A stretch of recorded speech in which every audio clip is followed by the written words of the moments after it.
Olá pessoal, a nossa aula de hoje irá falar sobre quebra de dormência das sementes, tá certo?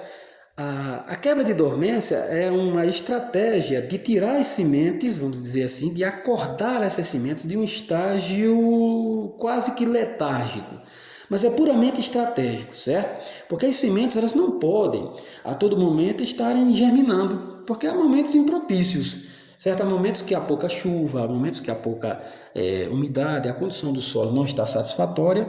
Então, manter-se em estágio de dormência é crucial para assegurar a própria espécie, certo? Eu estou aqui com essas sementes de algodão, né? Essa pluma de algodão, e vou retirar aqui algumas sementes e fazer pelo menos duas estratégias de quebra de dormência. Lá na natureza, a quebra de dormência acontece naturalmente, certo? O homem apenas se apoderou dessas técnicas naturais e aperfeiçoou e fez da sua maneira, certo? Então nós temos aqui alguns exemplos. Eu vou retirar aqui essas sementes aqui, certo? Mas normalmente não existe um número exato de quantidade de sementes numa pluma de algodão, certo? Mas eu vou tirar aqui algumas e vou fazer alguns processos para que vocês consigam perceber, né, identificar algumas técnicas de quebra de dormência, tá certo?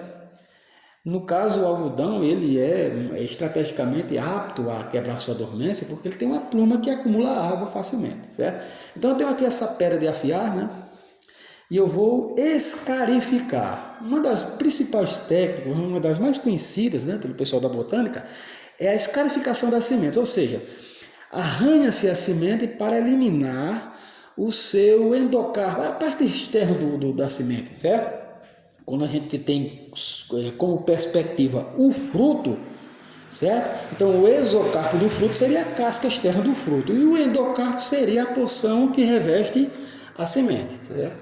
Então eu estou aqui fazendo essa escarificação, que é arranhar, certo? E permitir que haja uma brecha, um buraco, uma entrada da água, certo? Quando essa semente estiver devidamente enterrada no solo, então ela vai entrar em contato com a umidade e daí por diante vai haver a germinação. Então isso aqui se chama escarificação, certo? É uma das técnicas muito utilizadas.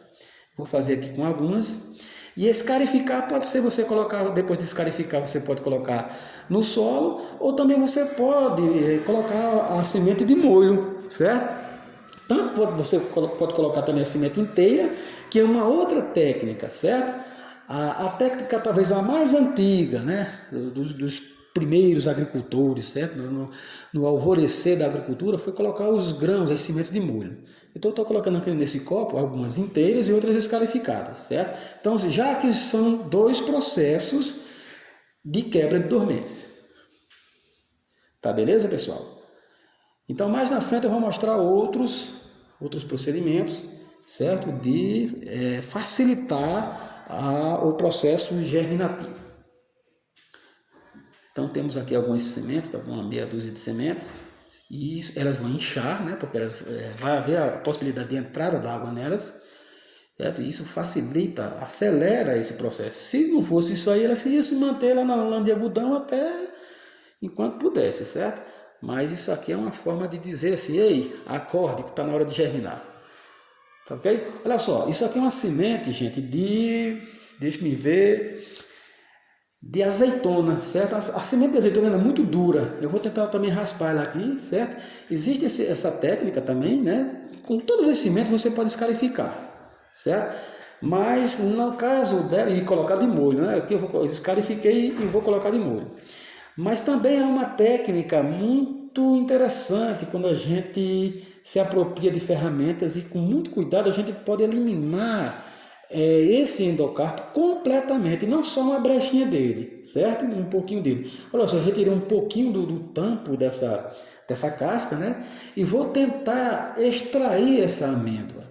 Se eu tenho uma amêndoa livre dessa estrutura dura aqui, quer dizer que eu tenho uma chance a mais, né, de que essa semente germine com a maior facilidade, a não ser que ela seja atacada por fungos, enfim, por bactérias, Mas normalmente, se você colocar no substrato adequado, ela vai germinar. Então eu já tenho aqui a amêndoazinha retirada e deu um pouco de trabalho, mas porque a casca é muito dura, né? O endocarpo da semente é muito rígido, né? No caso dessa espécie aqui. Enquanto outros são muito fáceis, né, de terem o acesso da água, outros são muito difíceis, inclusive são até para retirar, né, demora um pouquinho.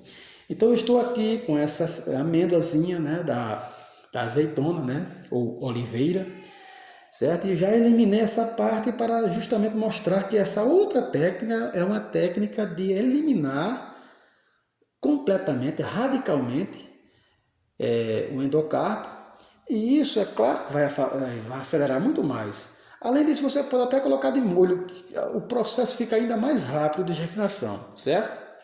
Porque tudo leva em conta o tempo dessa água lá no solo entrar, né, penetrar, passar por toda essa barreira física, dessa estrutura dura que circunda, que protege, né, que mantém intacto a semente, né, o conteúdo interno.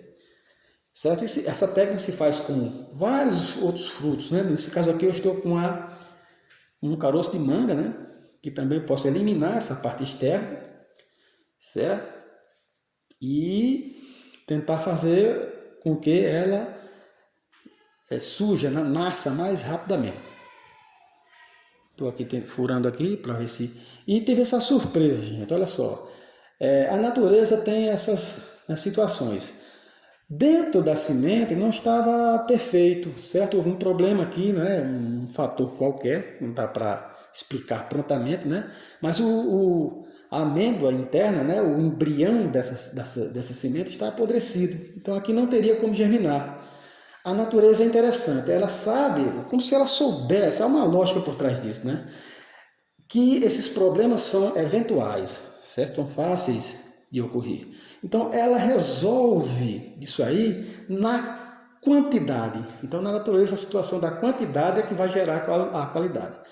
E só para exemplificar essa questão de retirar a casca de certas sementes para que o processo de germinação seja acelerado, eu estou aqui com a semente de girimum. Se bem que sementes de girimum não precisam desse processo, certo? Porque elas têm um acesso muito facilitado na sua quebra de dormência. Muitas sementes, gente, inclusive, são tão fáceis de germinar que germinam ainda dentro do próprio fruto, certo? Isso às vezes é estratégico. Por exemplo, se a gente for pensar no mangue, né? Na árvore do mangue, como ela nasce num ambiente muito, certo, muito hostil, então ela já vem germinada, porque ela vai cair lá num solo lamacento, muito salgado, né, que é na beira do mar. Então ela já tem esse processo de quebra de dormência muito facilitado. Então aqui é só para mostrar para vocês que é um semente de abóbora, está aqui a sua amêndoa interior, né? Inclusive muitos utilizam até na alimentação e é muito boa, certo? Mas isso aqui não é para... É só para mostrar que existe esse processo de romper esse endocarpo, certo? Para facilitar a germinação. Tá ok, pessoal? Mas nesse caso da abóbora, repito, não necessita. Não há essa precisão de se fazer isso aí, não há nenhuma. Então, mais na frente eu tenho aqui, por exemplo, essa outra técnica bem interessante. Olha só, gente, eu já tinha mostrado para vocês o algodão, mas assim, o algodão naturalmente ele não necessita de quebra de dormência assim tão, certo? Por quê? Porque ele já tem uma facilitação para que a água entre na semente, justamente por conta dessa pluma, né? A polpa do fruto ela se transformou numa pluma, né? Que tem muita afinidade com a água. Mas eu vou fazer aqui mostrar aqui uma situação em que vocês verão que existem outros processos interessantes. Olha só, a natureza como ela é sábia, né? A gente falou aqui da água, a gente falou de outras coisas, mas não falou do fogo. Olha só, existem algumas plantas que só conseguem quebrar a sua dormência quando forem submetidas ao fogo. Certo, pessoal? Não é o caso do algodão, eu estou aqui só exemplificando. Mas, por exemplo, lá no Cerrado brasileiro, né, no nosso Cerrado, né, um bioma aqui do Brasil, certo? Fronteiriço com a Caatinga, existe a possibilidade de haver fogo, incêndios naturais, certo? Esses incêndios naturais, eles facilitam a quebra de dormência de algumas plantas. São tão rígidas as certas plantas, são tão duros os seus endocarpos, que só o fogo consegue romper aquilo ali. Um fogo dentro de uma certa medida. Entendeu? A natureza ela joga o seu jogo conforme der certo fazer. Lá na América do Norte também existem as sequoias, aquelas árvores gigantes, que eu acho que vocês já viram falar. Elas também só quebram a dormência com o fogo. Tá certo, pessoal? Então é isso.